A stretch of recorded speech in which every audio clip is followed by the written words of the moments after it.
started. Welcome to the V3 implementation call. Today is September 24th, 2025. If you haven't already, make sure to update your name in the participant list to include your affiliation. Just a quick reminder, this meeting is recorded and will be posted on the NEMSIS website and YouTube channel. As always, we encourage your participation, so please use the Q&A feature to ask questions or share your comments. We'll be monitoring that throughout the call, and we always go over all of those comments in our post-meeting review. First, I'm going to turn it over to John, who's going to recognize our NEMMYs and state manager certificate recipients. Thank you so much. Let me share my screen really quick.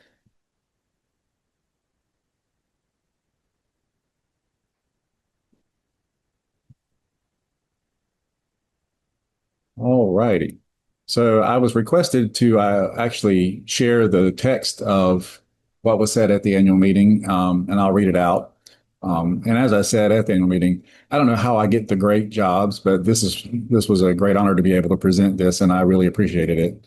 So this is what I said. Each year, we recognize a special group of individuals who play a crucial, yet often quiet, role in strengthening EMS systems across the country, our state data managers.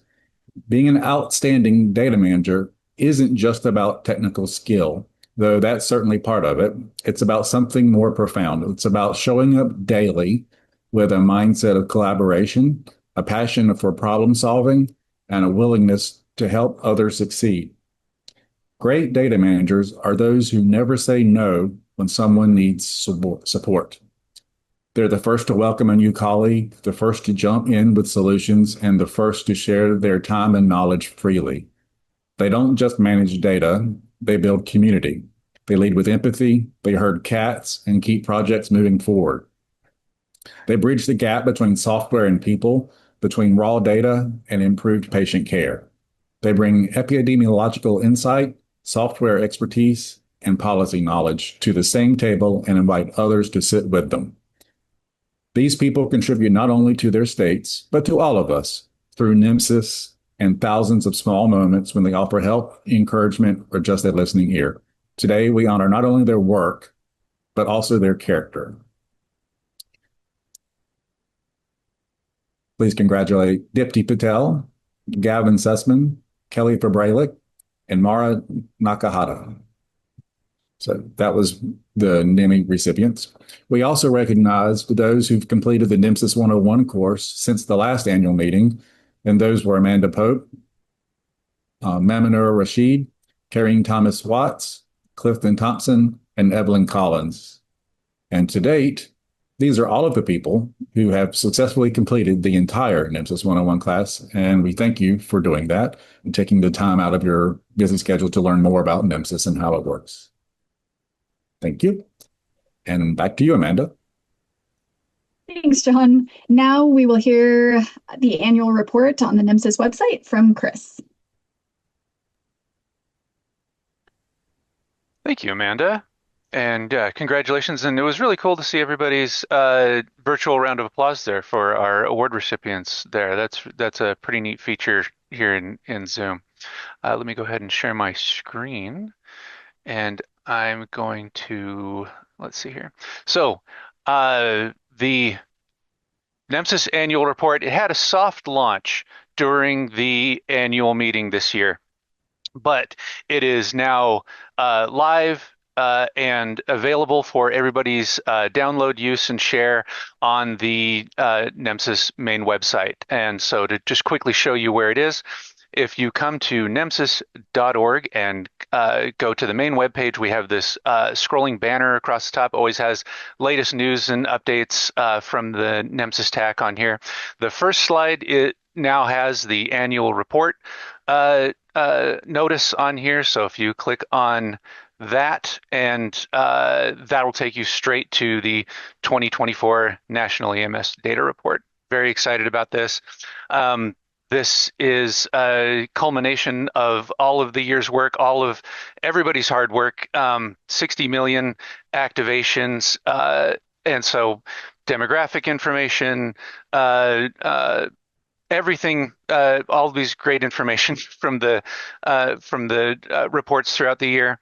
Added new to the annual report this year is a section on blood administration. So if you take a minute here, you can take a look at this. This will be an ongoing feature in the annual report. And so very excited to have this out. It takes a lot of work. It's a big team effort here at NEMSIS, and not just a team effort from the NEMSIS stack. It's a team effort from everyone who submits data to the NEMSIS data set. So thanks everyone for participating and having that in here. Really appreciate it. Also, I'm going to do a quick sneak peek here. This is this was a kind of a request now from the data from the annual report. We're also creating a state data manager annual report template. And so you may have heard me talk about this on previous V3 calls. We're just putting our last coat of polish onto this product so that we can share it with everybody.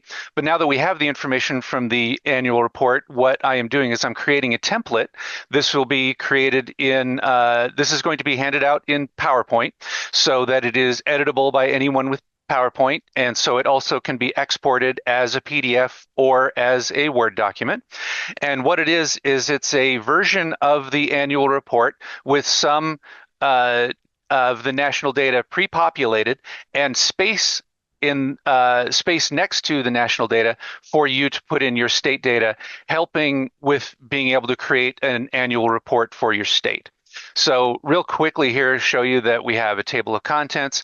We have a ton of slides in here that are explanations. So if you are going to send this to someone and they don't know the little bit of the history of NEMSIS, how it works, where the data comes from, all that sort of stuff, we have slides in here that have all those explanations. Now, the idea here being that you would take this slide deck and remove any slides that are not something that you want to have a part of your report. Use all the slides, use some of the slides, use one of the slides. And so this is just supposed to help make that process a little bit easier for you. And so you can see here we have our total number of activations. We have the national numbers on the left-hand side and the state numbers on the right hand, and a space for the state numbers on the right-hand side. And so this goes through a set of demographic information, clinical data, and then we've also added some information from dashboards that we have on the NEMSIS website. So we have the NEMSQA measures on here, a quick explainer about what those are. They have a link that goes to the dashboard with an explanation of the measure, and then has the national numbers for 2024 in this one, and then a spot for you to put in your state numbers. So like I said, this is going to be I'm almost done with this. Like I said, just putting last coat of polish on this one. So this will be available shortly on the NEMSIS website, and we will send out an email through our mailing list and and we will also let you know in a V3 call where this is located. So just not quite yet, but I just was very excited about this with the NEMSIS annual report releasing officially. I wanted to let you know that this is coming and available. So that's it for me. If there's any questions, feel free to throw them into the Q&A chat, and I'll happy to answer it. But other than that, I'll hand it back to Amanda. Chris, there was a question about previous year annual reports. Are those available online? Oh, yes, absolutely. Thank you for the question there. And of course, what I did is stop the share. So let me grab my share again here.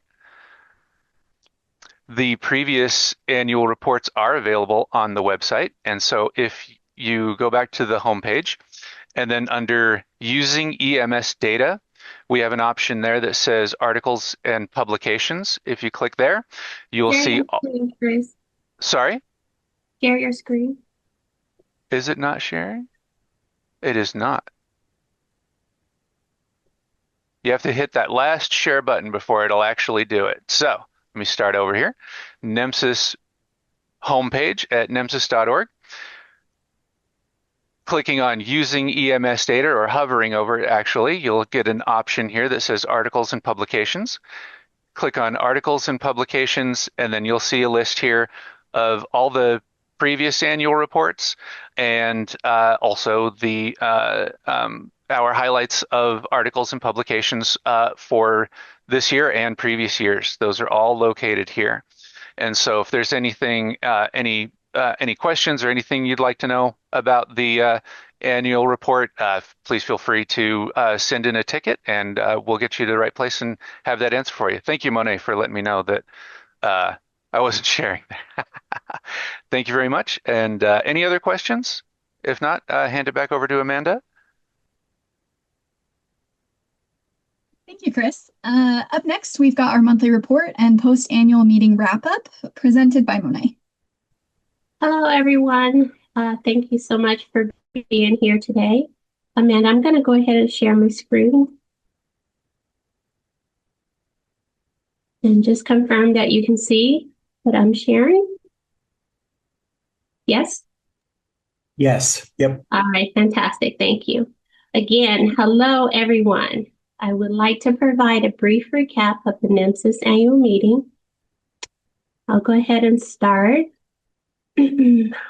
by saying the NEMSIS annual meeting has always been a small, personalized meeting. The TAC team built the meeting, and many of you came out to Utah and joined us. And on behalf of the NEMSIS TAC team, we are extremely grateful. They say a picture is worth 1,000 words. And in this case, about 130 names. Each name has a story, and we shared our stories. And in my opinion, we engaged in many robust conversations. I know that some people use personal time, family vacation time to ensure that they were represented in a room. And it was an absolute pleasure to see so many familiar faces and equally joyful to meet so many new attendees. I know who gives the best hugs and who gives the best handshakes. There were heartbreaking stories as well as uplifting ones.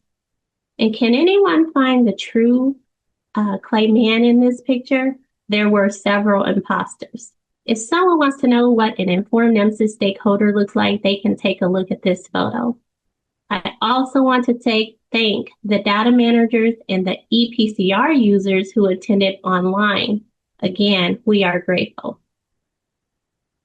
I want to express much appreciation to the entire NEMSIS TAC team, or the team in general, that helped put the meeting together. Many thanks, Chris Hoffman, Misha Gergen, Clay Mann, Sally Perez, Laura Lundy, Casey Greger, Amanda Pope, Kevin Nichols, Jeremy Kinsman, Benji Alexander, John Britt, Randall Eimerman, and myself.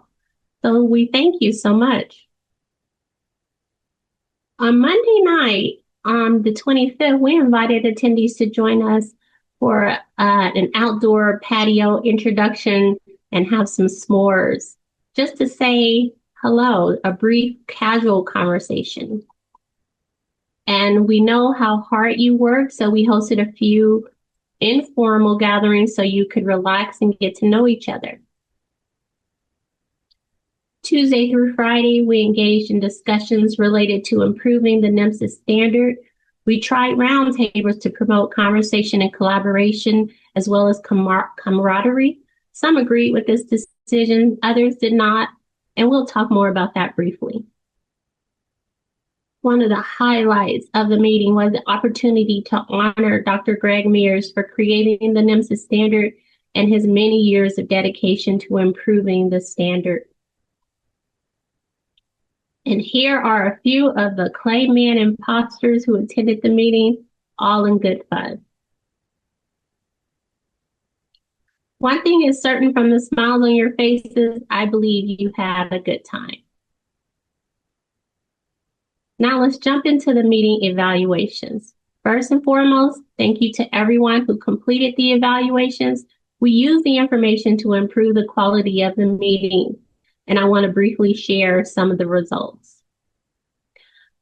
The most valuable insights that you found was networking and connecting with your peers were consistently praised.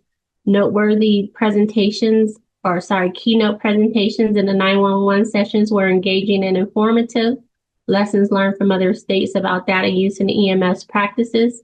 Schematron sessions and custom element discussions provided clarity and sparked collaboration, reviewing hot topics and clearing misconceptions, and hearing vendors and state feedback were appreciated. Also related to requests for future forum/training, you want more information about EMS and trauma data integrated and the outcome tracking, the use of trauma data and challenges with collecting EPCRs, define list custom elements and how to update them, schematron update process with clear roles and timelines, training aids, customizable materials with written best practices, formal education for providers to explain the why behind data collection, public health tracking questions and their impact on printed charts, blood product integration into the NEMSIS standard, reviewing and aligning state data sets and definitions. And here are some of the proposed improvements for the meeting. You would like to see more time allowed for structured discussions and breakouts, add the EPCR agencies to the group sessions earlier to improve engagement, create smaller regional summits to reach more local level providers, develop schematron tools, visual diff and change log generator, enhance web services to relay scores and feedback from states to agencies, offer longer sessions with fewer topics to allow deeper exploration, and identify elements for exclusion from printed PCRs.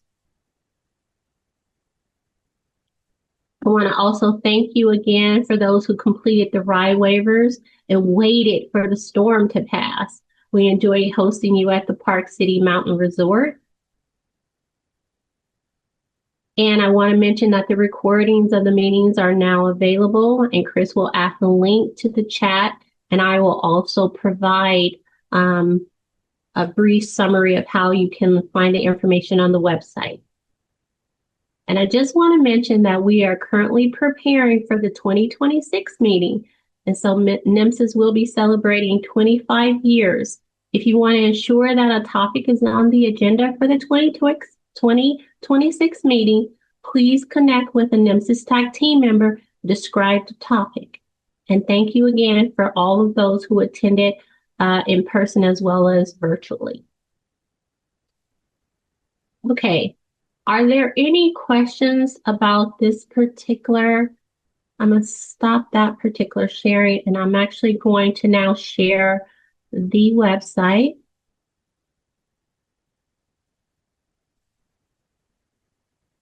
And if you have questions, go ahead and add them to the chat.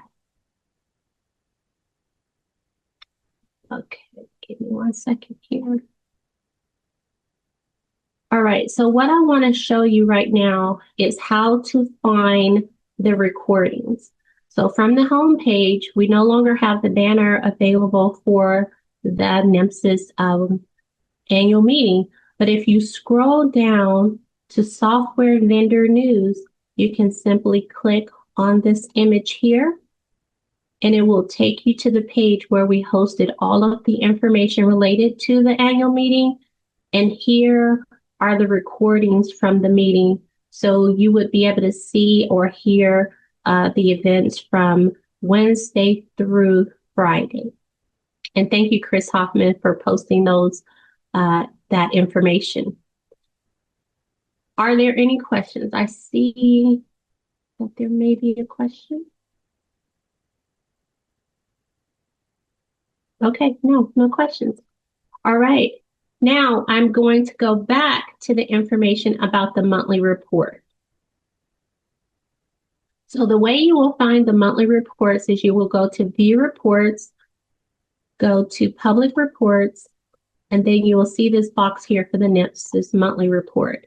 And the NEMSIS TAC produces this report each month to provide transparency to all stakeholders so you're informed about the activities that the NEMSIS TAC is working on. And you can just briefly see here that we use this report to announced the annual meeting to talk about how you get registered and all the different things that were happening with the annual meeting. We also show the progress of states transitioning to 3.5, and we're celebrating Nebraska for now submitting 3.5 data, and we can all see this beautiful green map. And then there's additional information in the report. This is a great report for you to share with your team members who are probably new to your organization and they want to get a quick highlight of activities that the NEMSIS TAC is working on. And I believe that's all for me. I'm going to stop sharing and ask if there are any questions. Please feel free to submit any questions to the help desk. I thank you so much for your time and have a great rest of your day. Back to you, Amanda. Thank you so much, Monet.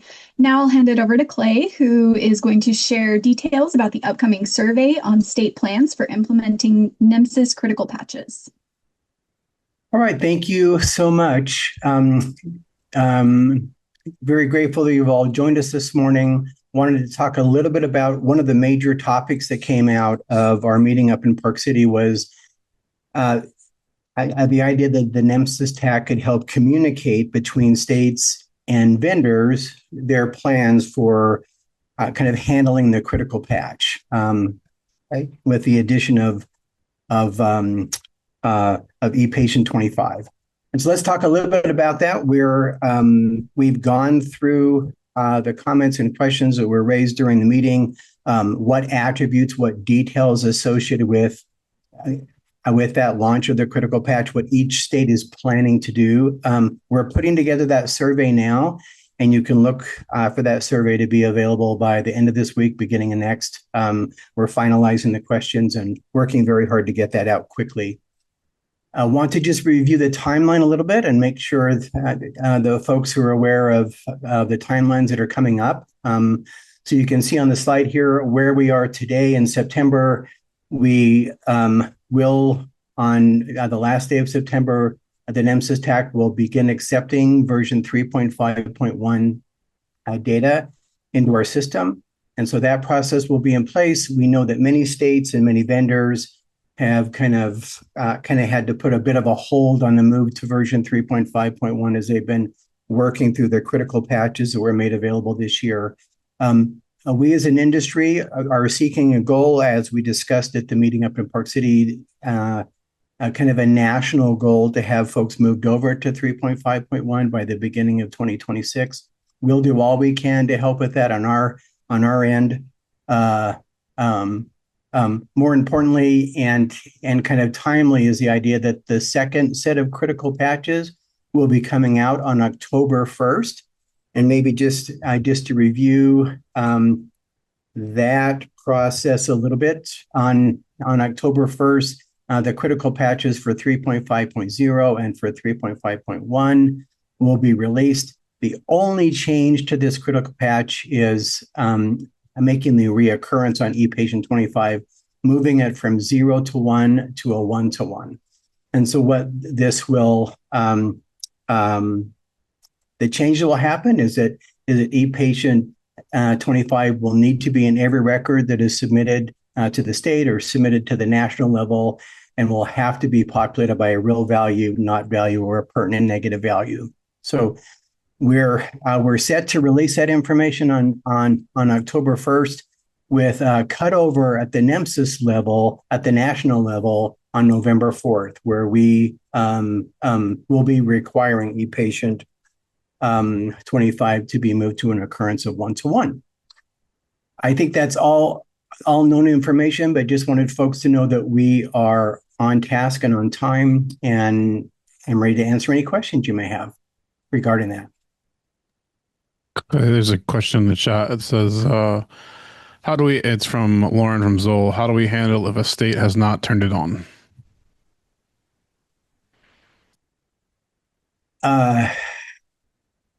Great question. If they've implemented, let me take that back to the team just to make sure that I'm that I would be answering that question correctly. It's not the system won't fail, right? If the patient 25 is present there, even though it's listed as 0 to 1, the record will pass.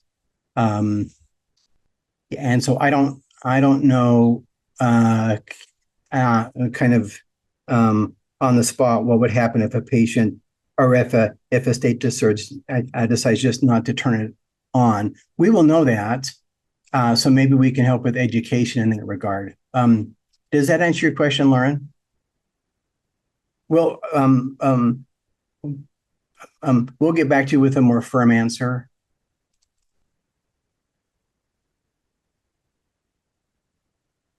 Sam.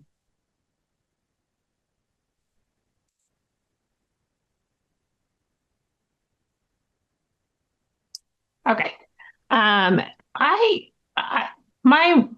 memory of the conference was that we talked about national moving their acceptance date of 3/5/1 to January so that we could all states and vendors focus on getting the critical patch updated through this time period. Did something change after that discussion? No, that's correct. I apologize. I may have misspoke when I said the beginning of 2026. I mean January. Yeah. Okay. All right. Yeah, thank you, Sam. Yep.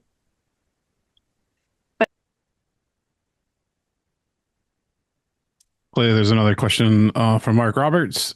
V3.5.1 is optional and not required, correct? 3.5.1, yes, it will be required for folks to move to 3.5.1. We 3.5.1 is backwards compatible. States will do their best to move to 3.5.1. But yes, all states will move to 3.5.1. Is there a deadline in regards to when they need to make that switch over to 3.5.1? And there's no conversations in regards to that question. But yes, all states will move to 3.5.1 eventually.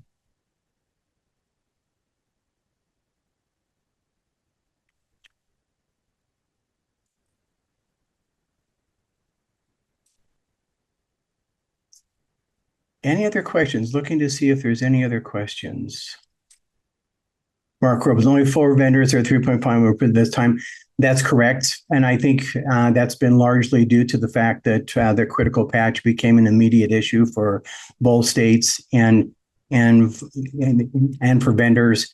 Monumental effort on both the state side and the vendor side to be able to implement that critical patch and have those changes moved across the entire industry within the same year. Kudos to everyone who's worked so hard for that. And then we hope that once that transition has happened, that we can begin the process of moving to 3.5.1. We realize that the beginning of the year is ambitious, right? And so we will shoot for that. We will work with that here at the TAC and help you all that we can. If there is value in us promoting a different date, kind of as we move down towards the end of the year, we're moving into a very busy time at the end of the year. We can discuss as an industry, but the idea right now is we'd like to begin the process of moving to 3.5.1 in January. Thanks, Mark. Okay, there are a couple more coming in Great. for you. Keenan from Zoll. I was under the belief that 3.5.1 and 3.5.0 had an overlapping enforced timeline. Is that not true? In an overlapping in-force timeline. So help me with that question, Keenan.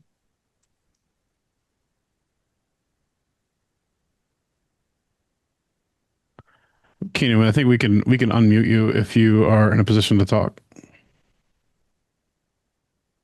Yeah, please go ahead and unmute him if you would.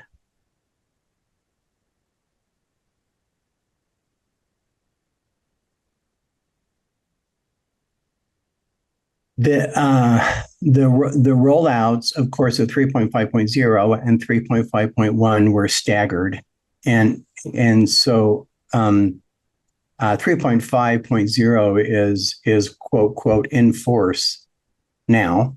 I think everybody has moved to 3.5.1. Moving to 3.5, or everyone has now moved to 3.5.0. Moving to 3.5.1, we'll have a somewhat overlapping in-force timeline, but of course, we're expecting people to be making that move beginning in January. Yeah, Keenan, sorry. Yeah, so Clay, you can hear me, right? Yeah. Yeah, when we were looking at the large timeline of all the versions, I thought that 350 and 351 would end functionally at the same time, and a state could send 350 PCRs until whatever that end date was, and that also was the end date for 351 as well. Yeah. So let's take a look at that. Yeah, thank you. So I'm gonna share again here just real quick, if I may. Let me do that again. So I think you're referring to this figure that's on the website. Is that right, Keenan? That's right. Yeah. Thank you. One of the requests at the meeting that we're working on right now is to remove these dates and just have this be a 10-year plan that shows how versioning will happen. We hope to talk with you more about that on a future a V3 implementation call, probably next month. But yeah, you can see that the discontinue date for 3.5.0 and 3.5.1 is currently listed as the same. Kind of all of this work that was associated with the 3.5.1 has kind of been disrupted by the critical patch. So this will need to be redone and made available on the website to give people a more kind of realistic view of what's going to be happening with 3.5.1. So we'll begin modification of this kind of over the next 2 weeks. And then when we meet again, we'll go over this and make sure that we have kind of consensus on the revisions that are made. Yeah, so thank you, Keenan. You're exactly right. The discontinue date is set as the same date on 2030. Right. Okay, so just so we're clear, though, right? Because we've talked to some states who said we're not going to go to 351, right? And that kind of conflicts with what we see here, as well as with the answer that you guys gave Mark. I just want to make sure that we're very clear on the expectation in the next few years as we program against both of these versions. Yeah, thank you, Keenan. Yeah, thank you for that.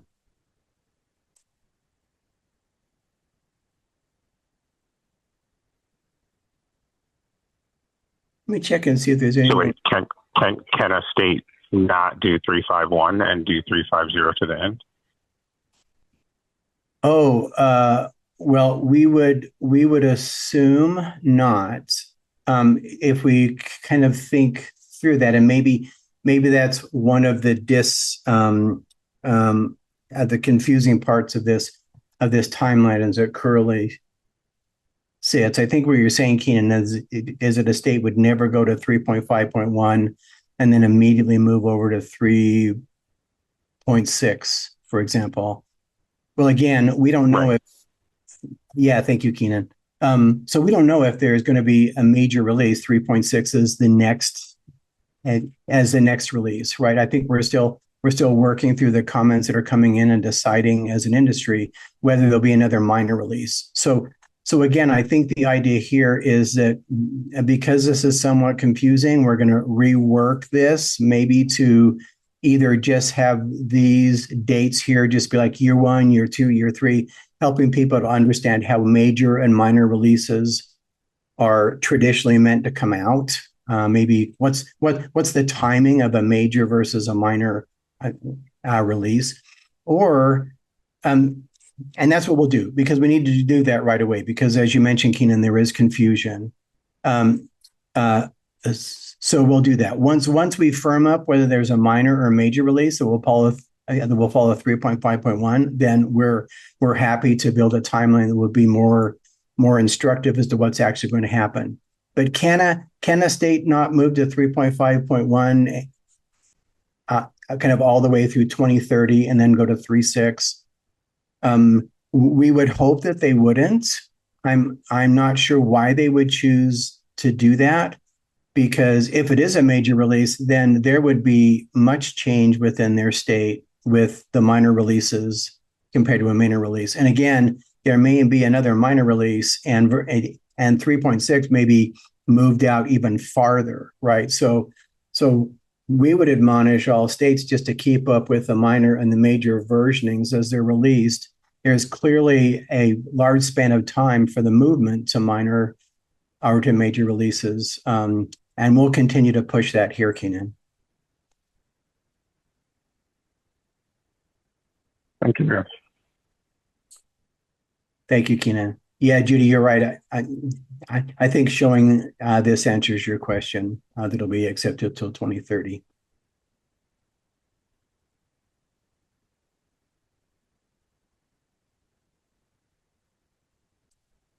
Yeah, Mark says there was always an understanding that everyone could remain on 3.5 until 3.5.0 until 3.6.0. I'm not sure where that understanding would have come from, because it certainly doesn't come from the TAC. Will we continue to recertify 3.5.0 through 2030 until 2030? Yes. I thought too that it was implement for states to implement. Perhaps Felicia mentions that she thinks it was optional. Perhaps that was associated with the mixing of the critical patch versus the build for 3.5.1. So we can try to correct that. As it currently stands, you have until 2030 to move to 3.5.1. So we certainly have time to discuss it. I'll stop there and take a hand from Amber. Hey, Amber.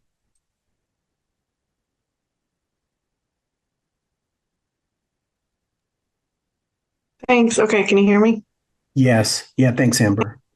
I think just echoing the sentiments that other folks have brought up, I just, for whatever reason, chat is disabled for me, so you have to listen to my voice instead of read the words. But I think the impression was always that you had to adopt major releases, but minor releases were sort of optional, similar to how we didn't have to adopt 3.3.4 before we moved to 3.4.0, but you could transition from the major releases and not necessarily have to adopt the minor releases. Okay, thank you, Amber.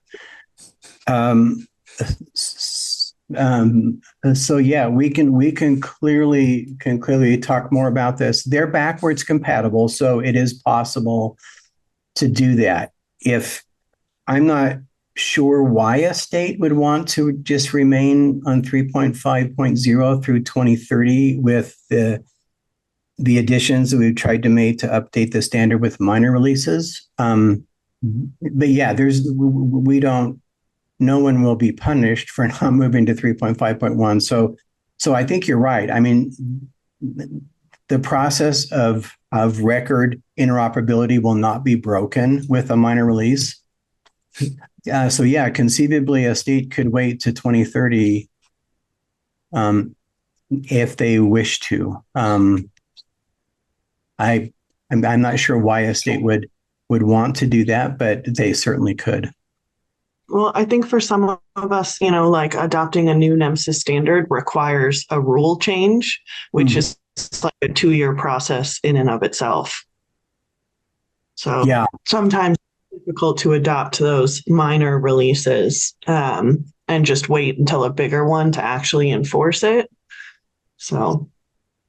Thank you. Yeah, Amber, that clearly, that's a very good kind of justification, because it can take a long time. We've tried to work with states in helping them to maybe put in their state standards, right? That just the most current version of NEMSIS is required by the state, or things that or language like that, just to remove that continual burden of once every 5 years or once every 3 years having to modify that language. But that's a very good point. Dustin from Clark County asks if patient 13 is listed as deprecated, will will NEMSIS no longer collect or retain e-patient 13 data submitted under 3.5 and 3.5.1? The element is deprecated. Records can be submitted with e-patient 13 populated. It will be stored here at the TAC, but it will not be accessible for any type of reporting. So the data will continue to be collected here if e-patient 13 is used.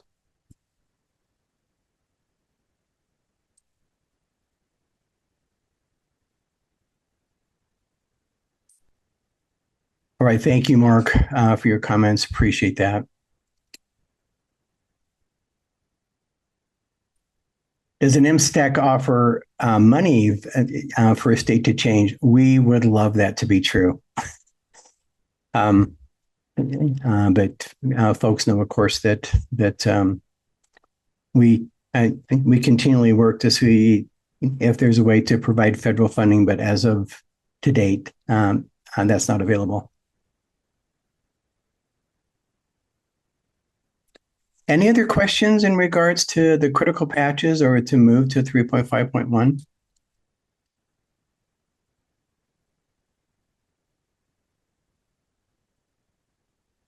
All right, I'll turn it back over to you, Amanda. Thank you, everyone. Thank you so much, Clay, and thanks everybody for your comments. That was a great discussion. Next, we will turn it over to Jeremy from the NHTSA Office of EMS.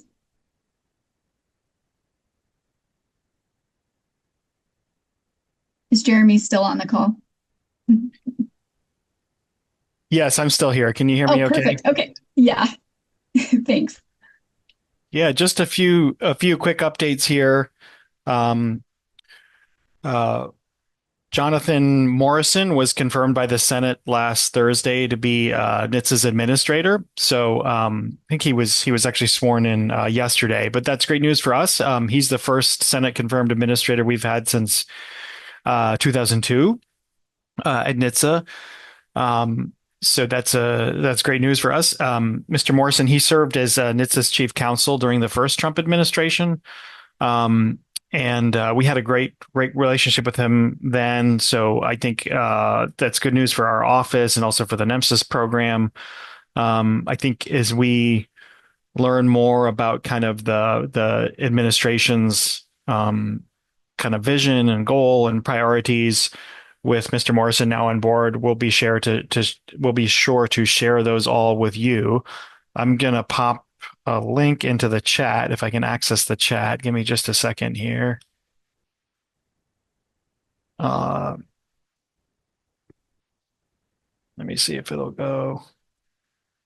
Why don't I'll have someone just send out the links afterwards, because it looks like for some reason I can't send add anything to the comments, but it's just a video from him just saying hi, and you can hear maybe some background about some of his interests and things to kind of look forward and some of his priorities. I think some of those will be certainly centered around automated vehicles. Let's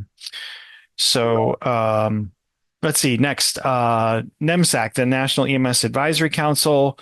We are now accepting nominations to serve on NEMSAC. For folks who are not aware, it's a 25-member representative council that advises the Secretary of Transportation and the Federal Interagency Committee on EMS. So there's, again, 25 members that represent different sectors. I have a link to the Federal Registry where you can learn more information and you can nominate yourself or someone else to serve. Those are due October 20th. So just just about a month. In general, they just kind of require a resume, a short bio, 2 to 4 recommendation letters, a letter of interest, kind of explaining the sector, the EMS sector that you'd like to represent. So I'll make sure we get a link out to folks about that. I've mentioned several times the interagency agreement that we have with the National Center for Public Health and Disaster Medicine at the Uniformed Services University. So we're going to be working with them on establishing 25 pre-hospital blood demonstration programs over the next several years. I don't have any additional updates at this time, but we will have some updates after the fiscal year. So sometime in October or November, we'll keep you guys updated on our kind of progress there. I also want to mention, for those folks who aren't aware, it's Trial and Passenger Safety Week. So another link that I'll provide to folks just for your awareness, especially if you have kids, we do have a NHTSA car seat finder tool. So you can plug in your kid's kind of height and weight, and it can help you find with a car seat. We had some NHTSA data that was published recently. I think for 2023, we had roughly like 1,000 children, 14 years of age, 14 years old and younger, who died in a crash in 2023, and of those, 64% were unrestrained. So that continues to be a problem, and I'll make sure that folks have access to that tool. Let's see. That's all I've got from NHTSA. I think I have the next item as well. Is that right? Yes, that's correct. Okay. Let me just stop there and see if folks have any just kind of general questions about NHTSA or kind of what's going on in the Office of EMS before I transition to the CMS announcement.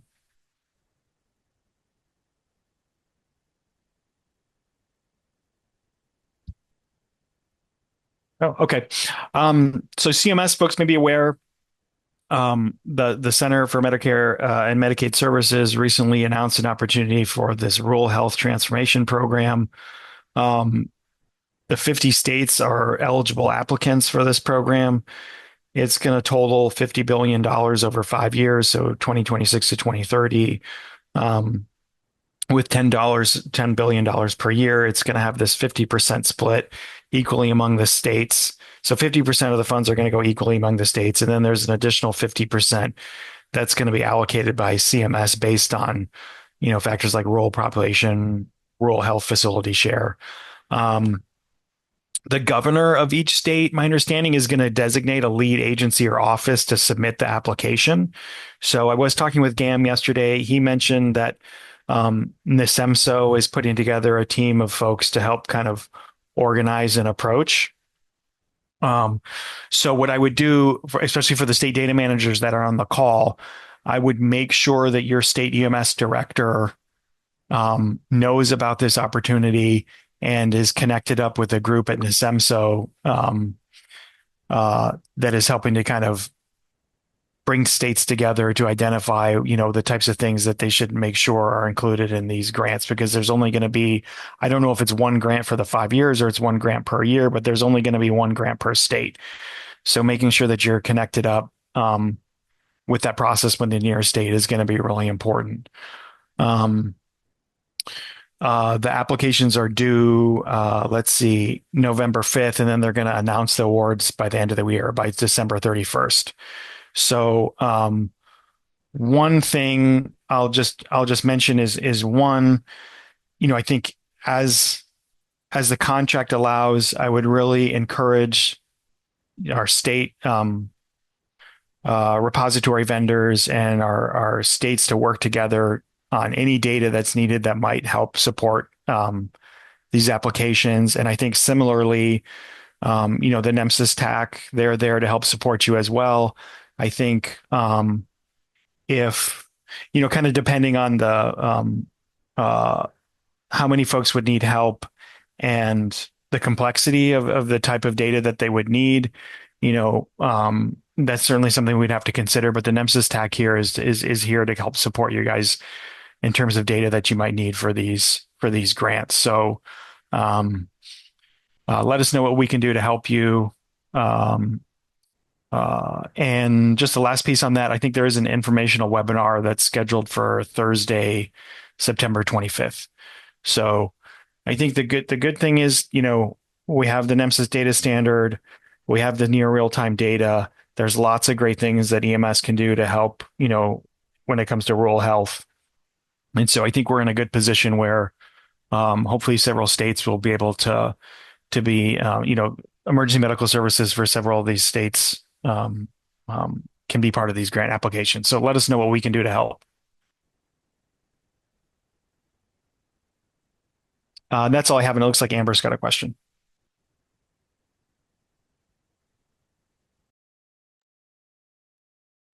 Thanks, Jeremy. If we are not the designated lead agency, should we be coordinating with the lead agency on the content of the application? My assumption is yes, but it kind of seems like they haven't gotten that memo. Is there any way that message could come from the top down? Yeah, that's a challenge. I mean, each state has my understanding is like the governor, right, is going to designate this is the state entity that we want to develop and lead and put together the application. So I think in that sense, it's really on the state EMS director, the state medical director to get in touch with that person and advocate that EMS needs to be part of the application. If you are hearing, if the state office of EMS is reaching out to the entity within the state that's putting together the application and is telling you like EMS is not eligible or EMS, you need to put together your own application, I think that's where we might be able to step in and we could work with CMS to clarify that that's incorrect. But if the governor of a state designates, the state Medicaid office or, a state HHS office, and they say, well, we're just not going to we don't want to include EMS in the application. I think our hands would be kind of tied at that point. I mean, we would hope that would not be the case. And we could potentially help you with data or other support to make sure that, we're doing everything we can to advocate for you. But yeah, that's, I think especially with the short timeline, it's going to be a challenge. Does that help answer your question? Yeah, thank you. No, it's appreciated.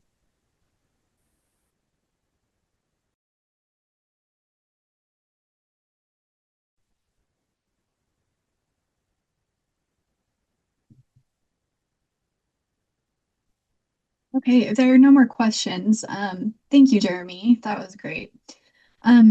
So really quickly, our next meeting is going to be Wednesday, October 8th. And now we're just going to move into an open Q&A session. So if you have questions or comments, go ahead and submit them using the QA feature, and we can respond to those as we go.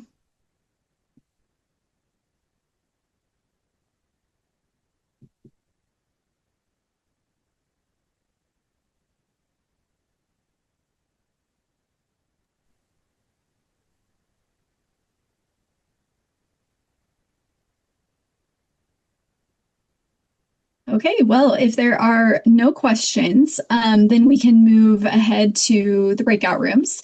Really quickly, I'm going to give a quick reminder of breakout. Sorry, Monet, go ahead. Yes. Can I ask Mr. John Britt to please make an announcement about the October 7th public training?